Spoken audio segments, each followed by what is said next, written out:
Rudy, you've already taken part in the Race of Champions this year. I think that was your first race in an actual car for something like a decade. How was it? Yeah, it was about 8 years, so it was a long time, and it was a steep learning curve. Up against really great names there, but it was overall just a really cool experience to get the chance to drive there and show my hand what I could do against those drivers.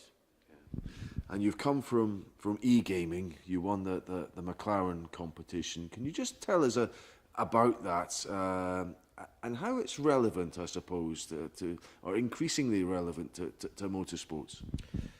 Well, McLaren is evolving a new direction in that regard. I won the competition in November, and since then my life has turned upside down.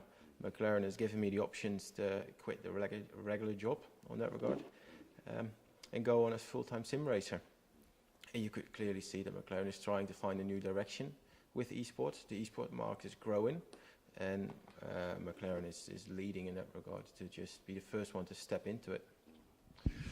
And what's the simulator like compared to a game? I mean, it's very different, isn't it?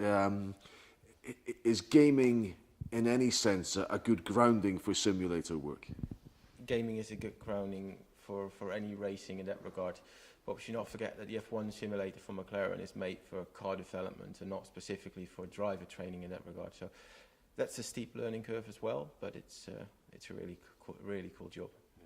And for you, what do your ambitions, where do your ambitions lie for the future? Ambitions are difficult at this moment. My life has literally turned upside down since last November. I spent quite some time at the factory already. We've got quite a lot of plans on the table, which are going to be announced in the near future. And that will kind of decide what the year will be. It's the first year for World's Fastest Gamer, so not everything's set in stone in that regard. So it's, from my point of view, it's do the best of the things where I'm signed up for at the moment, and then we will see what the year will bring. To have you here in an environment like this, in these overalls and all the rest of it, it's a long way from where you've come. Yeah, if you would have asked me this 1 year ago, I would have just laughed at you. This morning when I stood on the start-finish straight with the F1 drivers, it's amazing, life-changing, really, really proud moment.